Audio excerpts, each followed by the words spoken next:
Quando a gente fala em captação de recursos para projetos culturais, os mecanismos são variados. A gente tem, por exemplo, os editais, que selecionam em consulta pública projetos para que recebam recursos e possam acontecer. A gente tem as leis de incentivo, que nos obrigam a buscar um parceiro privado ou contribuinte de pessoa física. A gente tem parcerias com empresas que investem diretamente em cultura, e talvez a maior dessas instituições seja o SESC. A gente tem a possibilidade de trazer público e recursos através da nossa bilheteria, com a nossa venda de ingressos. E, por fim, podemos apelar para o financiamento coletivo, que também é chamado de vaquinha. É comum que projetos culturais circulem com mais de uma ferramenta, ou seja, alguns projetos que conseguem captar via lei de incentivo também arrecadam recursos de bilheteria. E existe uma outra ferramenta, uma outra possibilidade, uma outra modalidade que é o match funding. O match funding é uma mistura de edital com crowdfunding.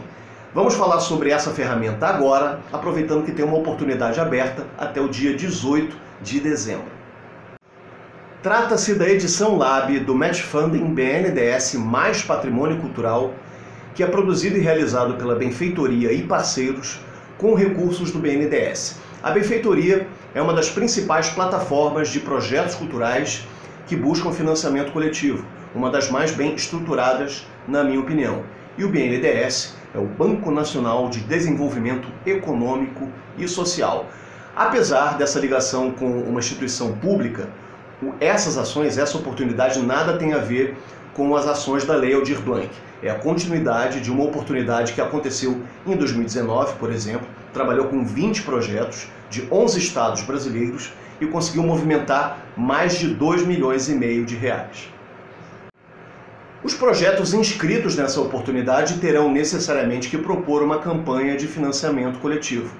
E nela, você monta um projeto que é de interesse da sociedade, organiza as recompensas e tenta identificar as pessoas que seriam atendidas por esse projeto ou que seriam tocadas com possibilidade de investimento. Os especialistas em financiamento coletivo dizem que a principal diferença do crowdfunding para a vaquinha pura e simples é justamente a recompensa.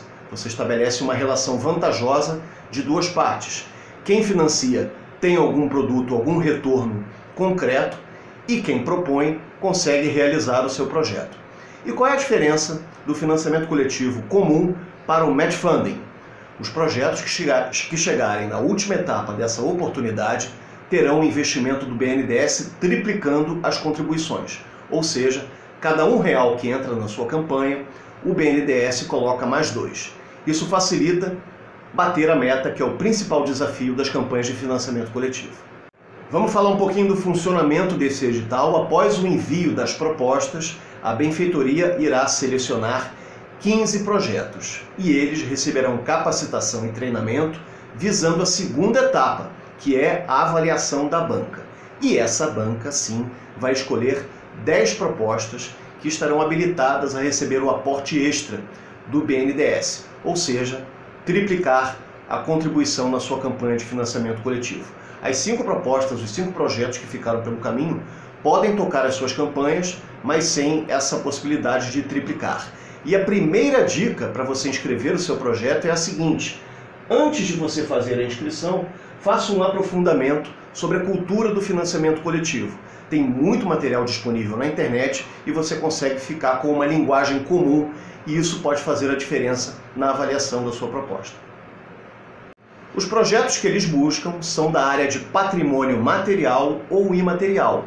E na descrição do vídeo tem o detalhamento desses conceitos. Mas o próprio site da oportunidade apresenta ali alguns projetos que já foram apoiados e você pode perceber como os produtos culturais podem se relacionar de uma maneira muito criativa com esse tema que parece tão restrito.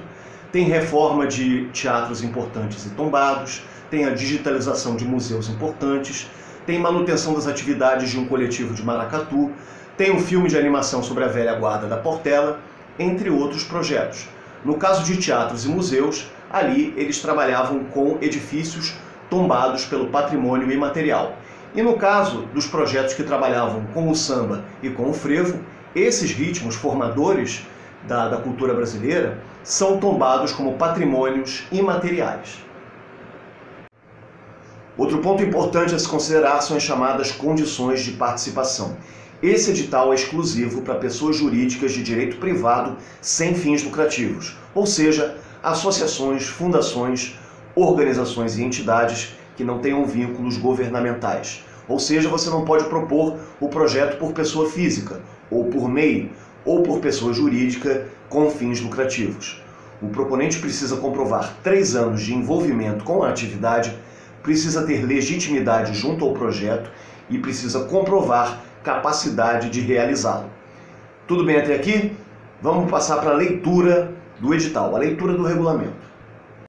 O regulamento desse edital até que tem uma redação bastante objetiva. Tenha muita atenção com os chamados critérios de seleção e cuide bem também das categorias de legado. Coloque o seu projeto numa categoria que o favoreça.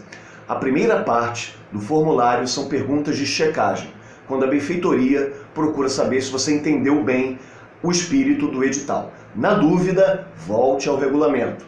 Vamos agora à dica 2, que é na parte do formulário com perguntas sobre o seu projeto. Privilegie a objetividade, porque você vai ter no máximo 800 caracteres para definir e para responder sobre o seu projeto. Deixe a criatividade mais para diante e eu já vou te explicar como. Quando o formulário perguntar quantas pessoas trabalharão no projeto, jamais diga que é só você. Isso vai contra o espírito do financiamento coletivo.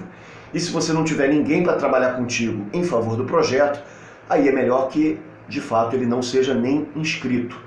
Procure responder de maneira bem objetiva como você vai divulgar as ações do seu projeto junto à comunidade, desde a mobilização das redes familiares dos integrantes do projeto, passando pelos conteúdos digitais que você vai compartilhar. E por último, como dica número 3, diga mais. A última pergunta do edital te oferece a possibilidade de dar mais informações sobre o projeto. Não desperdice esse campo. Coloque ali as informações que ficaram represadas nos itens mais objetivos lá em cima.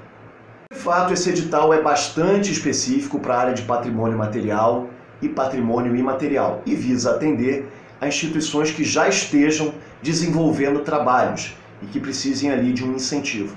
Mas é interessante conhecer o formato do Match Funding e mais adiante ele pode ser proposto com diferentes produções, com diferentes características, atendendo a diferentes linguagens. Na descrição do vídeo tem o link do edital, tem também link de alguns vídeos que você pode acessar para conhecer a linguagem do financiamento coletivo e eu renovo aqui a minha dica. Conheça melhor a linguagem antes de enviar o seu projeto, se for o caso. Qualquer dúvida, basta escrever nos comentários ou acessar os meus contatos que também estão na descrição do vídeo. Até a próxima!